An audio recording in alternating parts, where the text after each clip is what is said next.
석가모니 부처님께서 기원정사에 머무르시던 어느 고요한 아침이었습니다. 새벽 안개가 천천히 걷히는 가운데 여러 제자들이 부처님 주위에 둘러앉아 있었습니다. 그중 한 수행자가 깊은 근심에 잠긴 채 고개를 숙이고 있었는데 그의 마음속에는 자신의 게으름에 대한 자책과 괴로움이 가득했습니다. 부처님께서는 자애로운 미소를 지으시며 그 제자를 바라보셨습니다. 마치 어머니가 아픈 자식을 돌보듯이 깊은 자비심이 담긴 눈빛이었습니다. 그리고 천천히 입을 여시며 말씀하셨습니다. 모든 존재들이여, 마음의 게으름이란 무엇인지 깊이 살펴보자. 게으름은 단순히 몸이 움직이지 않는 것이 아니라 마음이 진리를 향한 의지를 잃고 어둠 속에서 헤매는 것이니라. 부처님의 음성은 아침 공기를 가르며 제자들의 마음 깊숙이 스며들었습니다. 각자는 자신만의 게으름의 경험을 떠올리며 부끄러움과 동시에 희망을 느꼈습니다. 부처님의 말씀이 계속되었습니다. 게으름에는 여러 가지 모습이 있다. 첫째는 몸의 게으름으로 몸을 움직이기 싫어하고 편안함만을 추구하는 것이다. 이는 마치 연못에 고인 물과 같아서 흐르지 않으면 결국 썩어버린다. 둘째는 마음의 게으름으로 배우고 깨달으려는 의지가 없어 지혜를 구하지 않는 것이다. 이는 등불을 켜지 않고 어둠 속에 앉아 있는 것과 같다. 셋째는 영혼의 게으름으로 참된 자아를 찾으려는 노력을 포기하고 삶의 의미를 잃어버리는 것이다. 이는 가장 깊고 위험한 게으름이니 마치 나침반을 잃고 망망대해에서 표류하는 것과 같다. 넷째는 정신적 게으름으로 번뇌와 망상을 제거하려는 노력을 게을리하는 것이다. 제자들은 부처님의 말씀에 귀를 기울였습니다. 각자의 마음속에서 자신의 게으름을 돌아보며 때로는 부끄러움을, 때로는 깨달음을 느끼고 있었습니다. 게으름의 뿌리는 무명에서 나온다. 진리를 모르기 때문에 무엇이 참으로 중요한지를 알지 못하고 그래서 허상에 집착하며 시간을 허비하게 되는 것이다. 마치 어둠 속에서 길을 잃은 나그네가 잘못된 길로 계속 걸어가는 것과 같다. 부처님께서는 잠시 침묵하시며 제자들의 마음이 가르침을 받아들일 준비가 되기를 기다리셨습니다. 바람이 나뭇잎을 살며시 흔드는 소리만이 정적을 채웠습니다. 게으름은 현재의 고통을 피하려 하지만 결국 더 큰 고통을 불러온다. 부처님의 목소리에는 깊은 연민이 담겨 있었습니다. 오늘 해야 할 일을 내일로 미루고 내일 해야 할 일을 모레로 미루다 보면 결국 산더미 같은 일들에 압도되어 더욱 큰 스트레스를 받게 된다. 이는 마치 작은 불씨를 끄지 않아 결국 큰 화재가 되는 것과 같다. 게으름의 결과는 단순히 일을 못하는 것에 그치지 않는다. 자존감이 떨어지고 타인에게 실망을 안겨주며 기회를 놓치고 결국 인생의 목표에서 멀어지게 된다. 더 나아가 게으름은 다른 번뇌들을 불러온다. 질투심, 분노, 원망 등이 게으름과 함께 마음을 어둡게 한다. 한 제자가 조심스럽게 질문했습니다. 세존이시여, 그렇다면 우리는 어떻게 게으름을 극복할 수 있습니까? 부처님께서는 따뜻한 미소를 지으시며 답하셨습니다. 좋은 질문이다.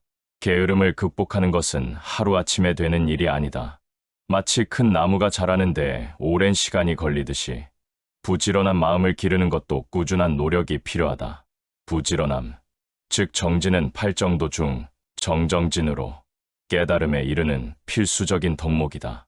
정진이란 단순히 바삐 움직이는 것이 아니라 올바른 목표를 향해 꾸준히 나아가는 것이다. 마치 강물이 바다를 향해 끊임없이 흐르듯이 우리의 마음도 진리를 향해 끊임없이 나아가야 한다. 부처님께서는 손으로 땅을 가리키시며 말씀하셨습니다. 이 땅을 보아라. 씨앗 하나가 떨어져도 매일 물을 주고 돌보면 결국 큰 나무가 된다. 하지만 씨앗을 심어놓고 관심을 두지 않으면 결국 말라버린다. 우리의 수행도 마찬가지다. 매일 조금씩이라도 꾸준히 정진해야 한다. 정진에는 네 가지가 있다. 첫째, 이미 생긴 악한 마음을 제거하려는 정진. 둘째, 아직 생기지 않은 악한 마음이 생기지 않게 하는 정진. 셋째, 아직 생기지 않은 선한 마음을 일으키는 정진. 넷째, 이미 생긴 선한 마음을 더욱 증장시키는 정진이다. 이것이 사정근이니 모든 수행자가 실천해야 할 근본이다. 부처님께서는 제자들에게 실용적인 가르침을 주시기 시작했습니다. 게으름을 극복하기 위한 첫 번째 방법은 죽음을 명상하는 것이다. 마라나누사티라고 하는데 죽음의 무상함을 깊이 깨달으면 시간이 얼마나 소중한지 알게 된다. 우리에게 주어진 시간은 한정되어 있으며 헛되이 보낼 시간이 없다는 것을 깨달아야 한다. 매일 아침 일어나자마자 이렇게 생각해 보아라. 오늘도 하루가 줄어들었다. 나에게 남은 시간은 어제보다 하루 적어졌다. 이 하루를 어떻게 보낼 것인가? 이런 마음가짐으로 하루를 시작하면 자연히 게으름이 사라진다. 두 번째 방법은 작은 일부터 시작하는 것이다. 큰 산을 옮기려면 작은 돌부터 옮겨야 한다. 하루에 한 가지 작은 선한 일을 하고 하나의 작은 나쁜 습관을 버리는 것부터 시작하라. 그러면 점차 큰 변화를 이룰 수 있다. 이를 점진적 개선, 즉 카이젠의 정신이라고도 할 수 있다. 세 번째 방법은 좋은 것들과 함께하는 것이다. 선지식들과 함께하면 자연히 게으른 마음이 줄어든다. 마치 향로 옆에 있으면 자연히 향기가 배는 것과 같다. 부지런한 사람들과 함께하면 자신도 부지런해진다. 반대로 게으른 사람들과 함께하면 자신도 게을러진다. 부처님께서는 한 제자의 조급한 표정을 보시고 말씀하셨습니다. 하지만 너무 무리하지는 말아라. 중도가 중요하다. 검은 고줄이 너무 팽팽하면 끊어지고 너무 느슨하면 소리가 나지 않는다. 마찬가지로 너무 과도한 노력은 몸과 마음을 상하게 하고 너무 게으르면 아무것도 이루지 못한다. 진정한 정진은 꾸준함에 있다. 하루에 100일을 가려고 무리하다가 지쳐 쓰러지는 것보다 매일 10리씩 꾸준히 가는 것이 훨씬 현명하다. 바다를 이루는 것도 작은 물방울들이 모인 것이고 높은 산도 작은 흙 알갱이들이 쌓인 것이다. 중도란 극단을 피하는 것이다. 고행으로 몸을 괴롭히는 것도 극단이고 쾌락에만 빠져 사는 것도 극단이다. 게으름을 극복하려다가 자신을 너무 채찍질하는 것도 극단이고 아예 노력하지 않는 것도 극단이다. 지혜로운 자는 이 두 극단을 피하고 중간 길을 걷는다. 게으름을 극복하는 또 다른 중요한 방법은 사념처, 즉 마음 챙김을 실천하는 것이다. 현재 순간에 깨어 있을 때 우리는 게으른 마음이 일어나는 것을 즉시 알아차릴 수 있다. 마치 숙련된 목수가 나무의 결을 한눈에 파악하듯이 마음 챙김이 있으면 자신의 마음 상태를 정확히 파악할 수 있다. 부처님께서는 손을 들어 하늘을 가리키시며 말씀하셨습니다. 저 구름을 보아라. 구름이 하늘을 가리지만 하늘 자체는 변하지 않는다. 게으른 마음도 마찬가지다. 일시적으로 우리의 청정한 본성을 가릴 뿐 본성 자체를 바꾸지는 못한다. 마음 챙김을 통해 이를 깨달으면 게으름에 휘둘리지 않을 수 있다. 마음 챙김을 기르는 구체적인 방법이 있다. 첫째, 몸의 감각을 지켜보는 것이다. 게으른 마음이 일어날 때 몸에 어떤 변화가 생기는지 관찰해 보아라. 둘째, 느낌을 지켜보는 것이다. 게으름이 즐거운 느낌인지, 불쾌한 느낌인지, 중성적인 느낌인지 알아차려 보아라.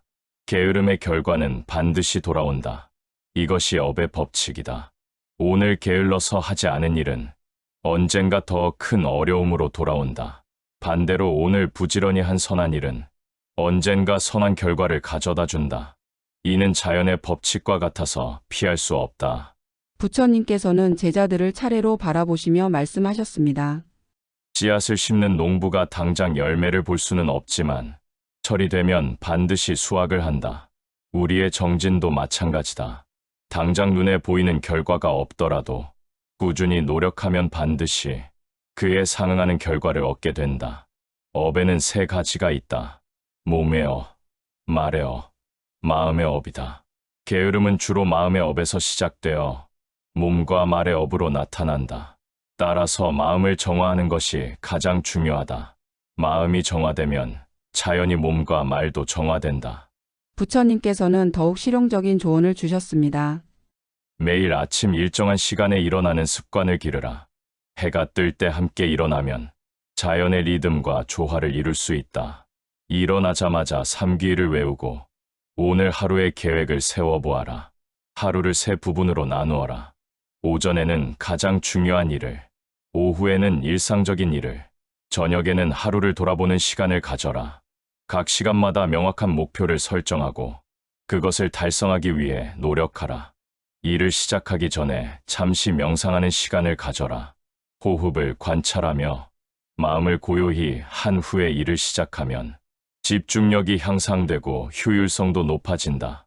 일을 사마타 수행이라고 한다. 자신의 게으름에 대해 너무 가혹하게 자책하지 말라. 자책과 죄책감은 오히려 더 큰 게으름을 불러온다. 대신 자비심을 가지고 자신을 돌보되 분명한 의지를 가지고 변화하려고 노력해야 한다. 마치 자애로운 어머니가 아이를 훈계하되 사랑으로 감싸듯이 해야 한다. 한 제자가 질문했습니다. 세존이시여, 그렇다면 게으름도 우리가 극복해야 할 하나의 시험인 것입니까? 부처님께서는 고개를 끄덕이시며 답하셨습니다. 그렇다. 게으름은 우리가 깨달음의 길에서 만나는 많은 장애물 중 하나다. 하지만 이 장애물조차도 우리의 지혜와 자비를 기르는 기회가 될 수 있다. 문제는 장애물이 있다는 것이 아니라 그것을 어떻게 다루느냐에 있다. 게으름을 원수처럼 여기지 말라. 게으름도 마음의 한 상태일 뿐이다. 그것을 있는 그대로 바라보고 왜 일어났는지 원인을 찾아보고 지혜롭게 대처하라. 이런 과정을 통해 우리는 더욱 성숙한 수행자가 될 수 있다. 혼자서는 게으름을 극복하기 어렵다. 그래서 승가, 즉 수행 공동체가 중요하다. 서로 격려하고 도우며 때로는 따끔한 조언도 주고받아야 한다. 마치 숲의 나무들이 서로 뿌리를 엮어 강풍에도 쓰러지지 않듯이 수행자들도 서로 의지하며 정진해야 한다. 부처님께서는 잠시 침묵하신 후 말씀하셨습니다. 진정한 친구란 너의 게으름을 방관하지 않는다. 너가 잘못된 길로 갈 때 말려주고 올바른 길로 갈 때 격려해주는 것이 참된 우정이다. 그러므로 그런 것들을 소중히 여기고 또한 너 자신도 다른 이들에게 그런 것이 되어주어라. 승가에서는 서로의 수행을 점검해준다. 한 달에 한 번씩 모여 자신의 수행 상태를 점검하고 동료들의 조언을 듣는다. 이런 시스템이 있어야 게으름에 빠지지 않고 꾸준히 정진할 수 있다. 어떤 이는 전생의 업보 때문에 게을러질 수밖에 없다고 말한다. 하지만 이는 잘못된 생각이다. 전생의 업보가 있다 해도 현재의 노력으로 얼마든지 바뀔 수 있다. 업보는 운명이 아니라 변화 가능한 조건일 뿐이다. 마치 강물이 바위를 만나면 다른 길을 찾아 흐르듯이 우리도 어려운 조건을 만나면 지혜롭게 대처할 방법을 찾을 수 있다. 전생의 업보를 핑계로 현재의 노력을 게을리해서는 안 된다. 모든 것은 변한다. 이것이 무상의 법칙이다. 게으름도 영원하지 않고 부지런함도 영원하지 않다. 하지만 이 변화의 법칙을 이해하면 게으른 순간에 절망하지 않고 부지런한 순간에 교만하지 않을 수 있다. 다만 매 순간 최선을 다하며 정진할 뿐이다. 부처님께서는 석양을 바라보시며 말씀하셨습니다. 저 해도 매일 떠오르고 진다. 하지만 해는 자신의 역할을 소홀히 하지 않는다. 우리도 마찬가지로 매일 새로운 마음으로 정진해야 한다. 어제 게을렀다고 해서 오늘도 게을러야 하는 것은 아니고 어제 부지런했다고 해서 오늘 게을러도 되는 것도 아니다. 무상을 깨달으면 집착이 줄어든다. 게으름에 대한 집착도 완벽함에 대한 집착도 모두 놓아버릴 수 있다. 그럼에도 불구하고 최선을 다하는 것, 이것이 진정한 지혜다. 게으름을 극복하되 지혜롭게 해야 한다. 몸이 아프거나 마음이 지쳤을 때는 적절한 휴식이 필요하다. 이것은 게으름이 아니라 자비다. 자신에게 무리한 요구를 하는 것은 또 다른 형태의 무지다. 언제 힘을 써야 하고 언제 쉬어야 하는지를 아는 것이 진정한 지혜다. 마치 숙련된 뱃사공이 바람과 물살을 보고 언제 노를 저어야 하고 언제 쉬어야 하는지를 아는 것처럼 우리도 자신의 몸과 마음의 상태를 잘 살피며 적절히 정진해야 한다. 지혜는 분별하는 능력이고 자비는 포용하는 능력이다. 게으름을 극복할 때도 이 둘이 균형을 이루어야 한다. 지혜로 문제를 분석하고 해결 방안을 찾되 자비로 자신과 타인을 이해하고 용서해야 한다. 수행에는 여러 단계가 있다. 초보 수행자는 게으름과의 싸움이 치열하다. 하지만 수행이 깊어질수록 게으름은 자연스럽게 줄어든다. 이는 마치 물이 흘러 바다에 이르면 자연스럽게 멈추는 것과 같다. 초선, 2선, 3선, 4선에 들어갈수록 마음이 더욱 고요해지고 집중력이 향상된다. 이때는 억지로 게으름을 쫓아낼 필요가 없다. 자연스럽게 정진하는 마음이 일어나기 때문이다. 하지만 깨달음의 높은 단계에 이르렀다고 해서 방심해서는 안 된다. 마라는 언제나 틈을 노리고 있다. 아라한과에 이르기까지는 끊임없이 정진해야 한다. 수행은 좌선실에서만 하는 것이 아니다. 일상생활 모든 순간이 수행의 기회다. 걸을 때는 걷기 명상을, 먹을 때는 먹기 명상을, 일할 때는 일하기 명상을 하라. 이렇게 하면 게으름이 끼어들 틈이 없다. 특히 아침에 일어나는 순간이 중요하다. 이때의 마음가짐이 하루 전체를 좌우한다. 일어나자마자 오늘도 부지런히 정진하겠다고 다짐하고 삼보에 귀의하며 하루를 시작하라. 저녁에는 하루를 돌아보는 시간을 가져라. 오늘 무엇을 잘했고 무엇을 못했는지 점검해보고 내일은 더 나아지겠다고 다짐하라. 이런 일일 점검이 게으름을 예방하는 좋은 방법이다. 게으름을 극복하려는 노력 자체가 스트레스가 되어서는 안 된다. 평화로운 마음에서 나오는 자연스러운 행동이어야 한다. 억지로 자신을 채찍질하는 것은 오래가지 못한다. 대신 깨달음에 대한 자연스러운 열망에서 나오는 정진이어야 한다. 부처님께서는 미소를 지으시며 말씀하셨습니다. 꽃이 피는 것을 재촉할 수는 없지만 적절한 환경을 만들어줄 수는 있다. 마찬가지로 정진하는 마음도 억지로 만들 수는 없지만 그런 마음이 자연스럽게 일어날 수 있는 조건들을 만들 수는 있다. 그 조건들이란 좋은 법들과의 교제, 경전 공부, 명상 수행, 보시와 지계 실천 등이다. 이런 선한 조건들을 갖추면 자연스럽게 정진하는 마음이 일어난다. 부처님께서는 제자들에게 실제 사례를 들려주셨습니다. 과거에 한 제자가 있었는데 그는 매우 게을렀다. 하루 종일 잠만 자고 수행도 게을리했다. 다른 제자들이 그를 보고 혀를 찼다. 하지만 어느 날 그는 자신의 꿈에서 지옥의 참상을 보고 깨달았다. 그날부터 그는 누구보다 부지런히 수행하여 결국 아라한과를 성취했다. 또 다른 제자는 부유한 집안 출신으로 모든 것이 풍족했다. 그래서 수행의 절박함을 느끼지 못해 늘 게을렀다. 하지만 어느 날 길에서 시신을 보고 무상을 깨달았다. 그 순간 그는 재산을 모두 보시하고 출가하여 치열하게 수행했다. 결국 그도 깨달음을 얻었다. 이처럼 게으름은 고정된 성격이 아니라 변화 가능한 마음 상태다. 올바른 인연과 계기가 있으면 누구든 게으름을 극복할 수 있다. 중요한 것은 포기하지 않는 것이다. 사념처 수행은 게으름을 극복하는 강력한 도구다. 몸의 사념처에서는 몸의 변화를 관찰한다. 게으를 때 몸이 어떻게 무겁고 둔해지는지 알아차려 보아라. 느낌의 사념처에서는 게으름이 가져오는 불쾌한 느낌을 관찰한다. 마음의 사념처에서는 게으른 마음 자체를 관찰한다.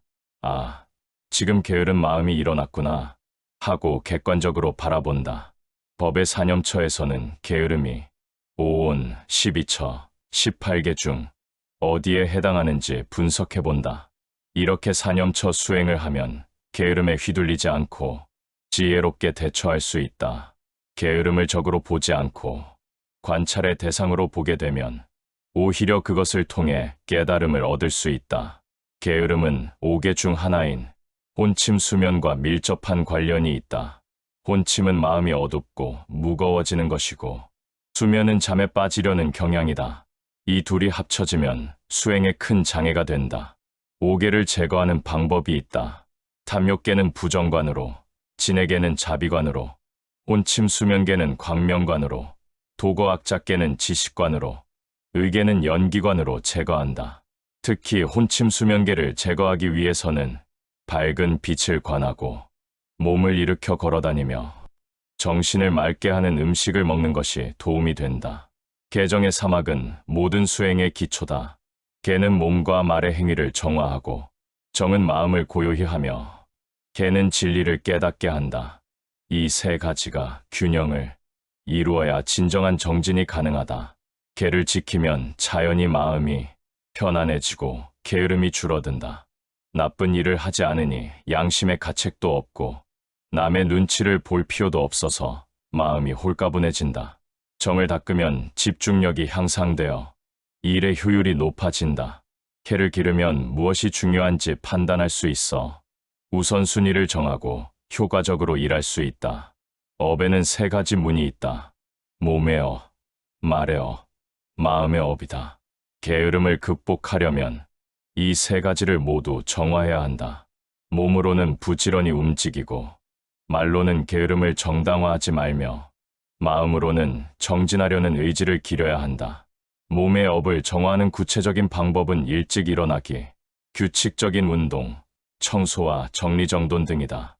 말의 업을 정화하는 방법은 게으름에 대한 변명하지 않기, 정진을 다짐하는 말하기, 다른 일을 격려하는 말하기 등이다. 마음의 업을 정화하는 방법은 명상, 경전 공부, 선한 마음 기르기 등이다. 이렇게 몸과 말과 마음이 일치해야 진정한 변화가 가능하다. 고진멸도 사성제는 모든 괴로움의 원리를 설명한다. 게으름으로 인한 괴로움도 이 원리로 이해할 수 있다. 게으름 자체가 고이고 게으름의 원인인 무명과 탐욕이 집이다. 게으름이 완전히 사라진 상태가 멸이고 게으름을 극복하는 방법이 도다. 팔정도가 바로 게으름을 극복하고 깨달음에 이르는 길이다. 정견으로 올바른 목표를 세우고 정사유로 올바른 동기를 기르며 정어정업정명으로 올바른 행동을 하고 정정진으로 꾸준히 노력하며 정념정정으로 마음을 닦는다. 모든 현상은 12연기의 법칙에 따라 일어난다. 게으름도 마찬가지다. 무명에서 행이 일어나고 행에서 식이 일어나며 이렇게 연쇄적으로 일어나 결국 늙음과 죽음에 이른다. 게으름의 뿌리를 12연기로 분석해보면 무명 즉 진리를 모르는 것에서 시작된다. 참된 행복이 무엇인지, 진정한 가치가 무엇인지 모르기 때문에 잘못된 판단을 하게 되고 결국 게으름에 빠지게 된다. 따라서 게으름을 근본적으로 해결하려면 무명을 제거해야 한다. 즉, 올바른 지혜를 키워야 한다. 이것이 근본적인 해결책이다. 대승불교에서는 보살의 6바람일 중 정진바람일을 매우 중시한다. 보살은 자신의 깨달음뿐만 아니라 모든 중생의 구원을 위해 정진한다. 이런 큰 서원이 있으면 작은 게으름은 저절로 사라진다. 자신만을 위한 정진은 한계가 있다. 하지만 모든 중생을 위한 정진은 무한하다. 나 하나 게을러서 다른 중생들이 고통받으면 어떻게 하나라는 마음을 가지면 자연스럽게 정진하게 된다. 선종에서는 조사께서 서쪽에서 온 뜻이 무엇인가? 라고 묻는다. 이는 부처님의 근본 가르침이 무엇인가를 묻는 것이다. 이 화두를 들고 참선할 때는 게으를 겨를이 없다. 의심의 힘이 게으름을 쫓아낸다. 간화선에서는 이먹고? 라고 묻는다. 이것이 무엇인가? 이 의심을 놓지 않고 계속 들고 있으면 게으른 마음이 일어날 틈이 없다. 마치 목마른 사람이 물만 찾듯이 간절한 의심을 가지면 자연히 정진하게 된다. 정토불교에서는 아미타불을 염하며 정진한다. 나무 아미타불을 끊임없이 외우다 보면 잡념이 사라지고 마음이 고요해진다. 이때도 게으름이 끼어들 틈이 없다. 염불을 할 때는 입으로만 외우지 말고 마음으로 함께 해야 한다. 부처님의 자비광명을 떠올리며 간절히 염하면 그 공덕으로 게으른 마음이 정화된다. 해가 완전히 지고 별들이 하늘에 떠오르기 시작했습니다. 부처님의 말씀은 이제 마무리를 향해 가고 있었습니다. 모든 제자들이여, 오늘 밤 이 가르침을 가슴 깊이 새기고 내일부터 실천하기 바란다. 게으름은 하루아침에 사라지지 않는다. 마치 큰 바위를 작은 망치로 깨트리는 것처럼 매일 조금씩 꾸준히 노력해야 한다. 하지만 낙심하지 말라. 나조차도 처음에는 범부였다. 꾸준한 정진을 통해 깨달음을 얻은 것이다. 너희들도 충분히 할 수 있다. 다만 포기하지 않는 것이 중요하다. 부처님께서는 잠시 침묵하시며 제자들을 하나하나 바라보셨습니다. 그들의 눈에는 새로운 결심이 빛나고 있었습니다. 게으름이란 결국 자신의 참된 본성을 모르는 데서 오는 것이다. 너희는 본래 완전하고 깨끗한 존재다. 다만 무명의 구름이 일시적으로 가릴 뿐이다. 이를 깨달을 때 정진은 억지스러운 노력이 아니라 본성으로의 자연스러운 귀환이 된다. 부처의 성품은 너희 안에도 있다.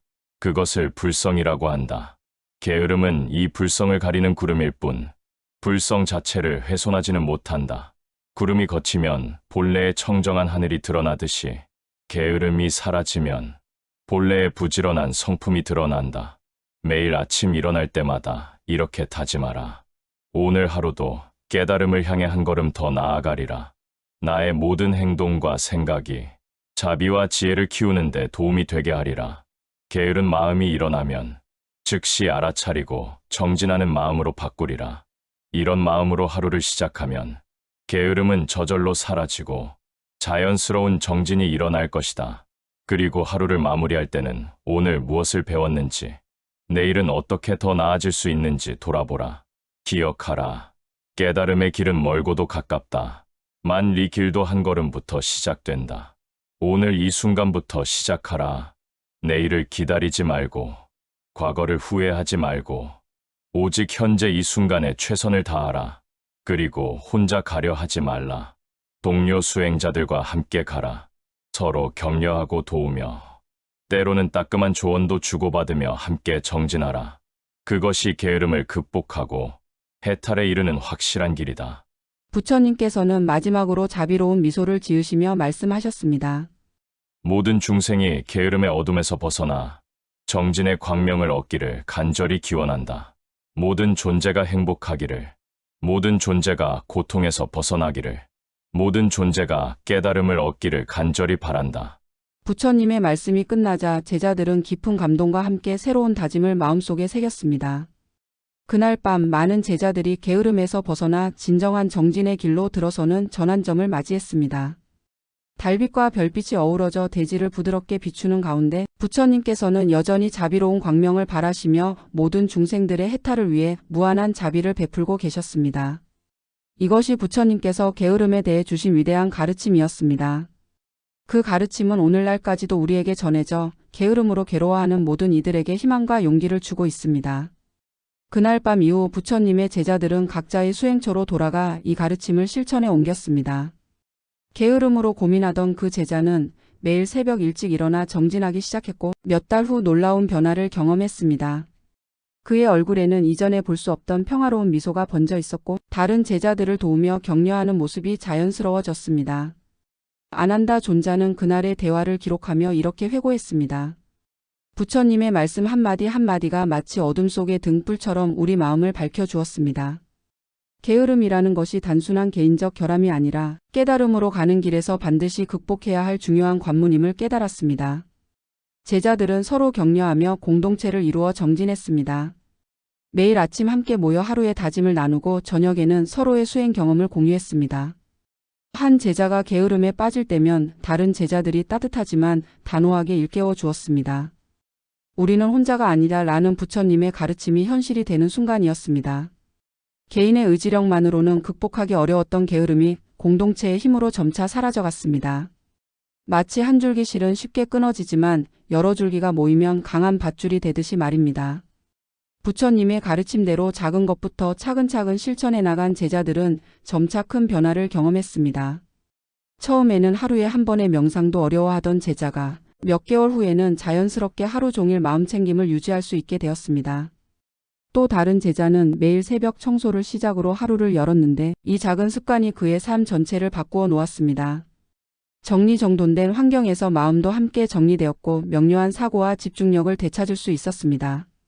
큰 나무도 작은 씨앗에서 자란다는 부처님의 말씀이 현실로 증명되는 순간들이었습니다.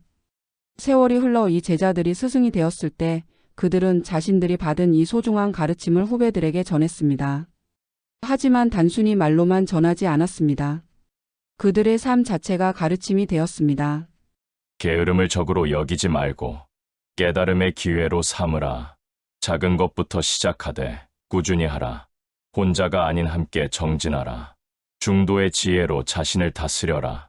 이런 가르침들이 그들의 일상 속에서 자연스럽게 드러났고 후배 제자들은 말보다는 행동으로 배울 수 있었습니다. 2600여 년이 지난 오늘날에도 부처님의 이 가르침은 여전히 생생합니다.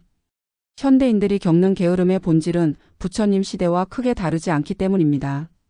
스마트폰과 인터넷이라는 새로운 형태의 유혹이 있을 뿐 미루고 회피하려는 마음의 근본적 패턴은 동일합니다. 현대의 많은 수행자들이 부처님의 이 가르침을 통해 게으름을 극복하고 있습니다. 어떤 이는 매일 새벽 명상으로, 어떤 이는 작은 일상 습관의 변화로, 어떤 이는 수행 공동체 참여로 자신만의 방식으로 정진의 길을 걷고 있습니다. 부처님께서 그날 밤 전해주신 가르침의 핵심은 이것이었습니다. 게으름은 우리의 본성이 아니라 일시적인 마음 상태일 뿐이며 올바른 방법과 꾸준한 노력을 통해 충분히 극복할 수 있다는 것입니다. 더 중요한 것은 게으름을 극복하는 과정 자체가 깨달음으로 가는 길이라는 점입니다. 매 순간의 선택, 매일의 작은 실천, 동료들과의 상호 격려, 이 모든 것이 우리를 부처님께 한 걸음씩 가까이 데려갑니다. 오늘도 어디선가 부처님의 이 가르침을 마음에 새기고 정진하는 이들이 있습니다. 그들의 마음속에서 부처님의 자비로운 음성이 계속 울려 퍼지고 있습니다. 게으름의 어둠을 두려워하지 말라. 그 어둠도 깨달음의 광명. 앞에서는 사라질 구름에 불과하다.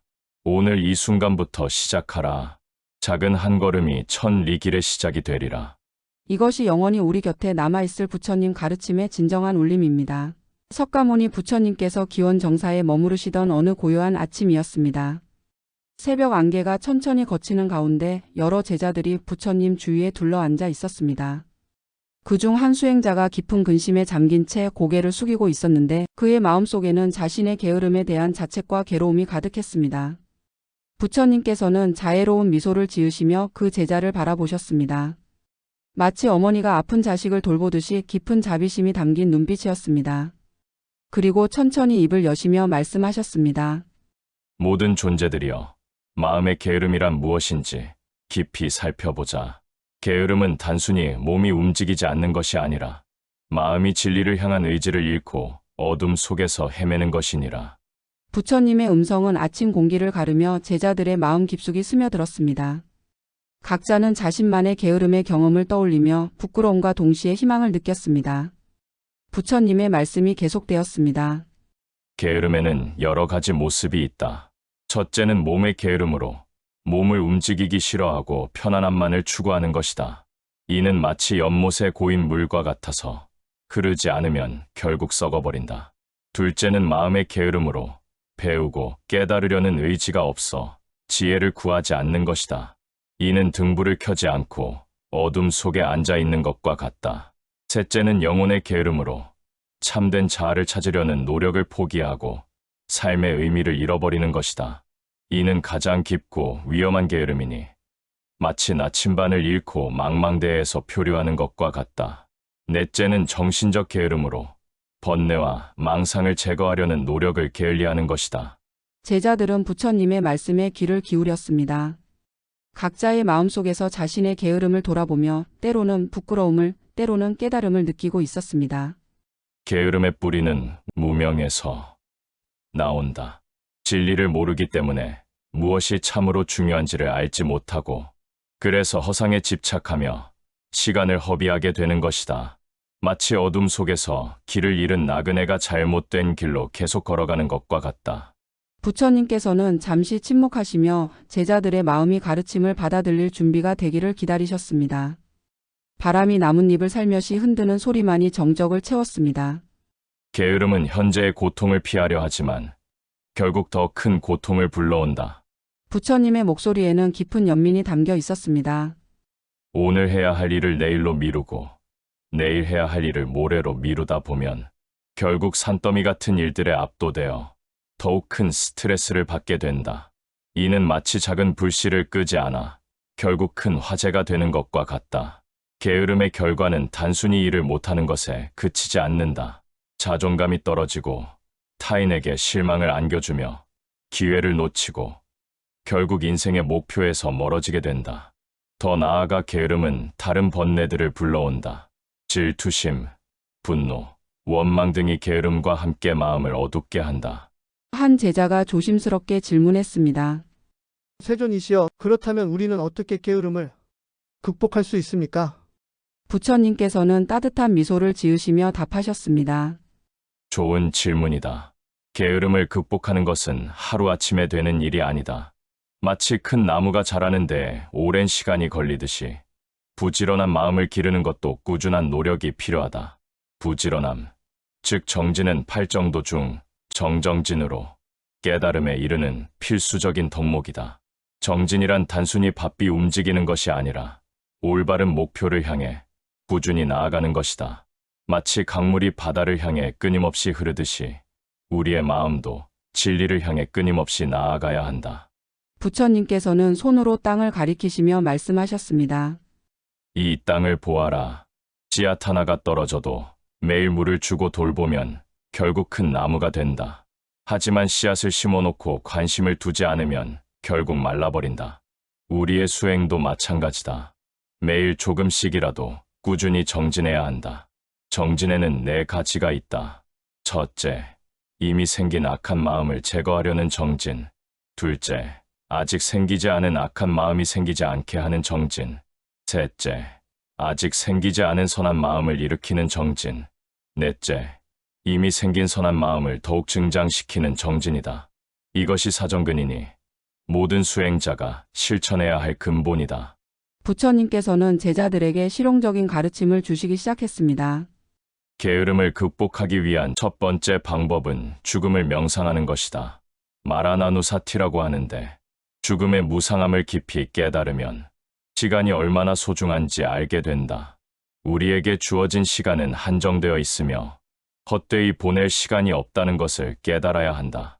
매일 아침 일어나자마자 이렇게 생각해 보아라. 오늘도 하루가 줄어들었다. 나에게 남은 시간은 어제보다 하루 적어졌다. 이 하루를 어떻게 보낼 것인가? 이런 마음가짐으로 하루를 시작하면 자연히 게으름이 사라진다. 두 번째 방법은 작은 일부터 시작하는 것이다. 큰 산을 옮기려면 작은 돌부터 옮겨야 한다. 하루에 한 가지 작은 선한 일을 하고 하나의 작은 나쁜 습관을 버리는 것부터 시작하라. 그러면 점차 큰 변화를 이룰 수 있다. 이를 점진적 개선, 즉 카이젠의 정신이라고도 할 수 있다. 세 번째 방법은 좋은 것들과 함께하는 것이다. 선지식들과 함께하면 자연히 게으른 마음이 줄어든다.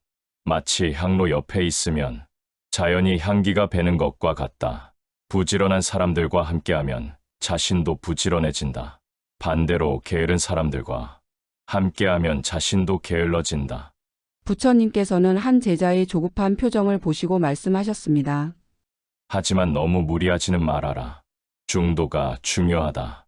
검은 고줄이 너무 팽팽하면 끊어지고 너무 느슨하면 소리가 나지 않는다.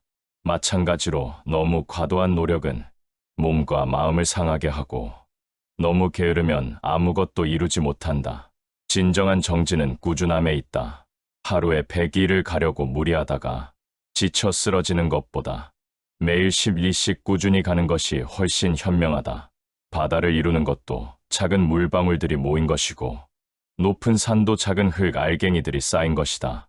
중도란 극단을 피하는 것이다. 고행으로 몸을 괴롭히는 것도 극단이고 쾌락에만 빠져 사는 것도 극단이다. 게으름을 극복하려다가 자신을 너무 채찍질하는 것도 극단이고 아예 노력하지 않는 것도 극단이다. 지혜로운 자는 이 두 극단을 피하고 중간 길을 걷는다. 게으름을 극복하는 또 다른 중요한 방법은 사념처, 즉 마음 챙김을 실천하는 것이다. 현재 순간에 깨어 있을 때 우리는 게으른 마음이 일어나는 것을 즉시 알아차릴 수 있다. 마치 숙련된 목수가 나무의 결을 한눈에 파악하듯이 마음 챙김이 있으면 자신의 마음 상태를 정확히 파악할 수 있다. 부처님께서는 손을 들어 하늘을 가리키시며 말씀하셨습니다. 저 구름을 보아라. 구름이 하늘을 가리지만 하늘 자체는 변하지 않는다. 게으른 마음도 마찬가지다. 일시적으로 우리의 청정한 본성을 가릴 뿐 본성 자체를 바꾸지는 못한다. 마음 챙김을 통해 이를 깨달으면 게으름에 휘둘리지 않을 수 있다. 마음 챙김을 기르는 구체적인 방법이 있다. 첫째, 몸의 감각을 지켜보는 것이다. 게으른 마음이 일어날 때 몸에 어떤 변화가 생기는지 관찰해 보아라. 둘째, 느낌을 지켜보는 것이다. 게으름이 즐거운 느낌인지, 불쾌한 느낌인지, 중성적인 느낌인지 알아차려 보아라. 게으름의 결과는 반드시 돌아온다. 이것이 업의 법칙이다. 오늘 게을러서 하지 않은 일은 언젠가 더 큰 어려움으로 돌아온다. 반대로 오늘 부지런히 한 선한 일은 언젠가 선한 결과를 가져다 준다. 이는 자연의 법칙과 같아서 피할 수 없다. 부처님께서는 제자들을 차례로 바라보시며 말씀하셨습니다. 씨앗을 심는 농부가 당장 열매를 볼 수는 없지만 철이 되면 반드시 수확을 한다. 우리의 정진도 마찬가지다. 당장 눈에 보이는 결과가 없더라도 꾸준히 노력하면 반드시 그에 상응하는 결과를 얻게 된다. 업에는 세 가지가 있다. 몸의 업, 말의 업, 마음의 업이다. 게으름은 주로 마음의 업에서 시작되어 몸과 말의 업으로 나타난다. 따라서 마음을 정화하는 것이 가장 중요하다. 마음이 정화되면 자연히 몸과 말도 정화된다. 부처님께서는 더욱 실용적인 조언을 주셨습니다. 매일 아침 일정한 시간에 일어나는 습관을 기르라. 해가 뜰 때 함께 일어나면 자연의 리듬과 조화를 이룰 수 있다. 일어나자마자 삼귀일을 외우고 오늘 하루의 계획을 세워보아라. 하루를 세 부분으로 나누어라. 오전에는 가장 중요한 일을, 오후에는 일상적인 일을, 저녁에는 하루를 돌아보는 시간을 가져라. 각 시간마다 명확한 목표를 설정하고 그것을 달성하기 위해 노력하라. 일을 시작하기 전에 잠시 명상하는 시간을 가져라. 호흡을 관찰하며 마음을 고요히 한 후에 일을 시작하면 집중력이 향상되고 효율성도 높아진다. 이를 사마타 수행이라고 한다. 자신의 게으름에 대해 너무 가혹하게 자책하지 말라. 자책과 죄책감은 오히려 더 큰 게으름을 불러온다. 대신 자비심을 가지고 자신을 돌보되 분명한 의지를 가지고 변화하려고 노력해야 한다. 마치 자애로운 어머니가 아이를 훈계하되 사랑으로 감싸듯이 해야 한다. 한 제자가 질문했습니다. 세존이시여, 그렇다면 게으름도 우리가 극복해야 할 하나의 시험인 것입니까? 부처님께서는 고개를 끄덕이시며 답하셨습니다. 그렇다. 게으름은 우리가 깨달음의 길에서 만나는 많은 장애물 중 하나다. 하지만 이 장애물조차도 우리의 지혜와 자비를 기르는 기회가 될 수 있다. 문제는 장애물이 있다는 것이 아니라 그것을 어떻게 다루느냐에 있다. 게으름을 원수처럼 여기지 말라. 게으름도 마음의 한 상태일 뿐이다. 그것을 있는 그대로 바라보고 왜 일어났는지 원인을 찾아보고 지혜롭게 대처하라. 이런 과정을 통해 우리는 더욱 성숙한 수행자가 될 수 있다. 혼자서는 게으름을 극복하기 어렵다. 그래서 승가, 즉 수행 공동체가 중요하다. 서로 격려하고 도우며 때로는 따끔한 조언도 주고받아야 한다. 마치 숲의 나무들이 서로 뿌리를 엮어 강풍에도 쓰러지지 않듯이 수행자들도 서로 의지하며 정진해야 한다. 부처님께서는 잠시 침묵하신 후 말씀하셨습니다. 진정한 친구란 너의 게으름을 방관하지 않는다. 너가 잘못된 길로 갈 때 말려주고 올바른 길로 갈 때 격려해주는 것이 참된 우정이다. 그러므로 그런 것들을 소중히 여기고 또한 너 자신도 다른 이들에게 그런 것이 되어주어라.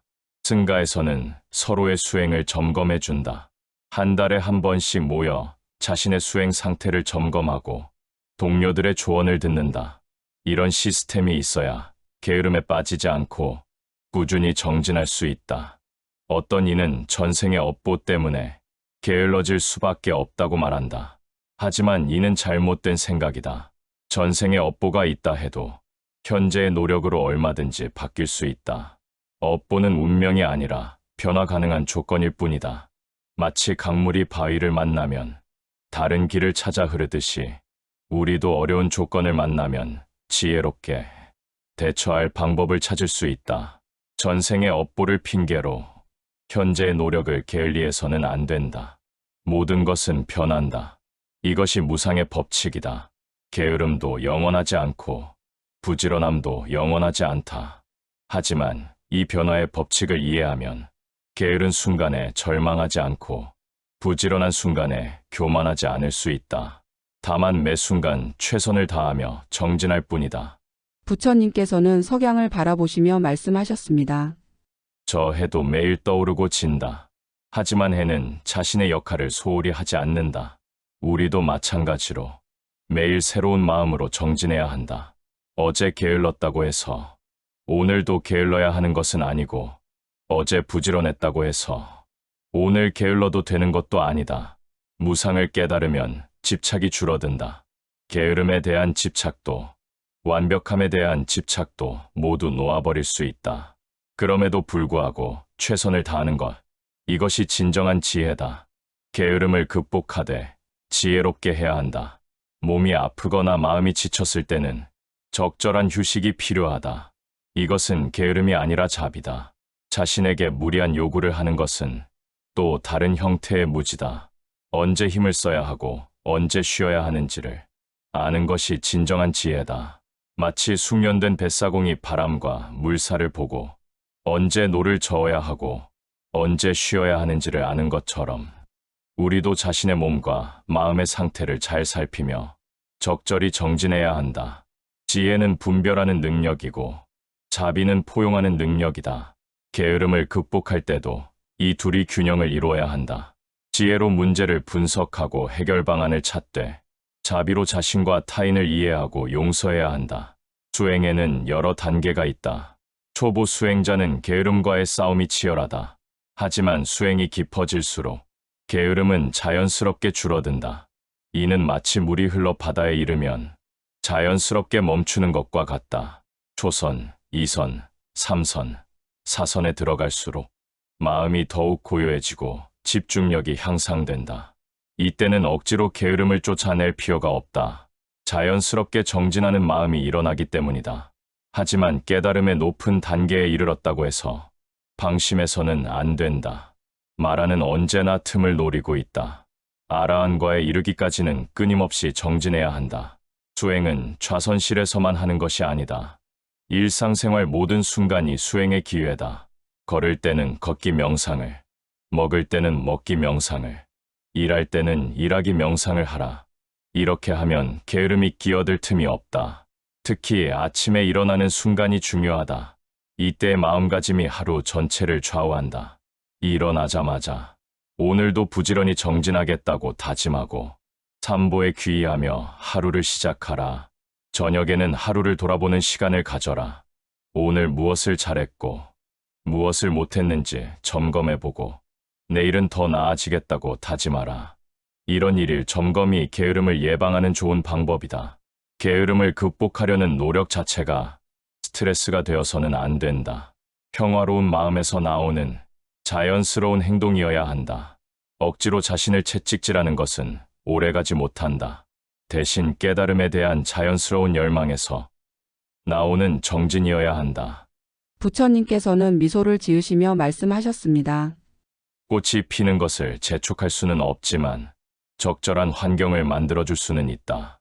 마찬가지로 정진하는 마음도 억지로 만들 수는 없지만 그런 마음이 자연스럽게 일어날 수 있는 조건들을 만들 수는 있다. 그 조건들이란 좋은 법들과의 교제, 경전 공부, 명상 수행, 보시와 지계 실천 등이다. 이런 선한 조건들을 갖추면 자연스럽게 정진하는 마음이 일어난다. 부처님께서는 제자들에게 실제 사례를 들려주셨습니다. 과거에 한 제자가 있었는데 그는 매우 게을렀다. 하루 종일 잠만 자고 수행도 게을리했다. 다른 제자들이 그를 보고 혀를 찼다. 하지만 어느 날 그는 자신의 꿈에서 지옥의 참상을 보고 깨달았다. 그날부터 그는 누구보다 부지런히 수행하여 결국 아라한과를 성취했다. 또 다른 제자는 부유한 집안 출신으로 모든 것이 풍족했다. 그래서 수행의 절박함을 느끼지 못해 늘 게을렀다. 하지만 어느 날 길에서 시신을 보고 무상을 깨달았다. 그 순간 그는 재산을 모두 보시하고 출가하여 치열하게 수행했다. 결국 그도 깨달음을 얻었다. 이처럼 게으름은 고정된 성격이 아니라 변화 가능한 마음 상태다. 올바른 인연과 계기가 있으면 누구든 게으름을 극복할 수 있다. 중요한 것은 포기하지 않는 것이다. 사념처 수행은 게으름을 극복하는 강력한 도구다. 몸의 사념처에서는 몸의 변화를 관찰한다. 게으를 때 몸이 어떻게 무겁고 둔해지는지 알아차려 보아라. 느낌의 사념처에서는 게으름이 가져오는 불쾌한 느낌을 관찰한다. 마음의 사념처에서는 게으른 마음 자체를 관찰한다. 아, 지금 게으른 마음이 일어났구나 하고 객관적으로 바라본다.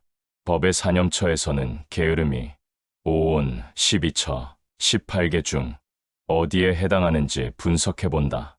이렇게 사념처 수행을 하면 게으름에 휘둘리지 않고 지혜롭게 대처할 수 있다. 게으름을 적으로 보지 않고 관찰의 대상으로 보게 되면 오히려 그것을 통해 깨달음을 얻을 수 있다. 게으름은 5개 중 하나인 혼침 수면과 밀접한 관련이 있다. 혼침은 마음이 어둡고 무거워지는 것이고 수면은 잠에 빠지려는 경향이다. 이 둘이 합쳐지면 수행에 큰 장애가 된다. 5개를 제거하는 방법이 있다. 탐욕계는 부정관으로, 진해계는 자비관으로, 혼침 수면계는 광명관으로, 도거악작계는 지식관으로, 의계는 연기관으로 제거한다. 특히 혼침 수면계를 제거하기 위해서는 밝은 빛을 관하고 몸을 일으켜 걸어다니며 정신을 맑게 하는 음식을 먹는 것이 도움이 된다. 개정의 사막은 모든 수행의 기초다. 개는 몸과 말의 행위를 정화하고 정은 마음을 고요히 하며 개는 진리를 깨닫게 한다.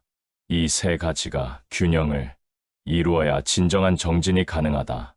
개를 지키면 자연히 마음이 편안해지고 게으름이 줄어든다. 나쁜 일을 하지 않으니 양심의 가책도 없고 남의 눈치를 볼 필요도 없어서 마음이 홀가분해진다. 정을 닦으면 집중력이 향상되어 일의 효율이 높아진다. 개를 기르면 무엇이 중요한지 판단할 수 있어 우선순위를 정하고 효과적으로 일할 수 있다. 업에는 세 가지 문이 있다. 몸의 업, 말의 업, 마음의 업이다. 게으름을 극복하려면 이 세 가지를 모두 정화해야 한다. 몸으로는 부지런히 움직이고 말로는 게으름을 정당화하지 말며 마음으로는 정진하려는 의지를 기려야 한다. 몸의 업을 정화하는 구체적인 방법은 일찍 일어나기, 규칙적인 운동, 청소와 정리정돈 등이다. 말의 업을 정화하는 방법은 게으름에 대한 변명하지 않기, 정진을 다짐하는 말하기, 다른 일을 격려하는 말하기 등이다. 마음의 업을 정화하는 방법은 명상, 경전 공부, 선한 마음 기르기 등이다. 이렇게 몸과 말과 마음이 일치해야 진정한 변화가 가능하다. 고진멸도 사성제는 모든 괴로움의 원리를 설명한다. 게으름으로 인한 괴로움도 이 원리로 이해할 수 있다. 게으름 자체가 고이고 게으름의 원인인 무명과 탐욕이 집이다. 게으름이 완전히 사라진 상태가 멸이고 게으름을 극복하는 방법이 도다. 팔정도가 바로 게으름을 극복하고 깨달음에 이르는 길이다. 정견으로 올바른 목표를 세우고 정사유로 올바른 동기를 기르며 정어정업정명으로 올바른 행동을 하고 정정진으로 꾸준히 노력하며 정념정정으로 마음을 닦는다. 모든 현상은 12연기의 법칙에 따라 일어난다. 게으름도 마찬가지다. 무명에서 행이 일어나고 행에서 식이 일어나며 이렇게 연쇄적으로 일어나 결국 늙음과 죽음에 이른다. 게으름의 뿌리를 12연기로 분석해보면 무명 즉 진리를 모르는 것에서 시작된다. 참된 행복이 무엇인지, 진정한 가치가 무엇인지 모르기 때문에 잘못된 판단을 하게 되고 결국 게으름에 빠지게 된다. 따라서 게으름을 근본적으로 해결하려면 무명을 제거해야 한다. 즉, 올바른 지혜를 키워야 한다. 이것이 근본적인 해결책이다. 대승불교에서는 보살의 6바람일 중 정진바람일을 매우 중시한다. 보살은 자신의 깨달음뿐만 아니라 모든 중생의 구원을 위해 정진한다. 이런 큰 서원이 있으면 작은 게으름은 저절로 사라진다. 자신만을 위한 정진은 한계가 있다. 하지만 모든 중생을 위한 정진은 무한하다. 나 하나 게을러서 다른 중생들이 고통받으면 어떻게 하나라는 마음을 가지면 자연스럽게 정진하게 된다. 선종에서는 조사께서 서쪽에서 온 뜻이 무엇인가? 라고 묻는다. 이는 부처님의 근본 가르침이 무엇인가를 묻는 것이다. 이 화두를 들고 참선할 때는 게으를 겨를이 없다. 의심의 힘이 게으름을 쫓아낸다. 간화선에서는 이먹고? 라고 묻는다. 이것이 무엇인가? 이 의심을 놓지 않고 계속 들고 있으면 게으른 마음이 일어날 틈이 없다. 마치 목마른 사람이 물만 찾듯이 간절한 의심을 가지면 자연히 정진하게 된다. 정토불교에서는 아미타불을 염하며 정진한다. 나무 아미타불을 끊임없이 외우다 보면 잡념이 사라지고 마음이 고요해진다. 이때도 게으름이 끼어들 틈이 없다. 염불을 할 때는 입으로만 외우지 말고 마음으로 함께 해야 한다. 부처님의 자비광명을 떠올리며 간절히 염하면 그 공덕으로 게으른 마음이 정화된다. 해가 완전히 지고 별들이 하늘에 떠오르기 시작했습니다.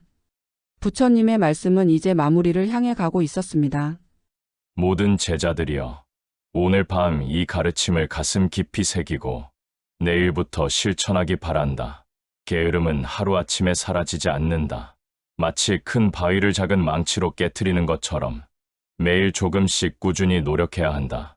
하지만 낙심하지 말라. 나조차도 처음에는 범부였다.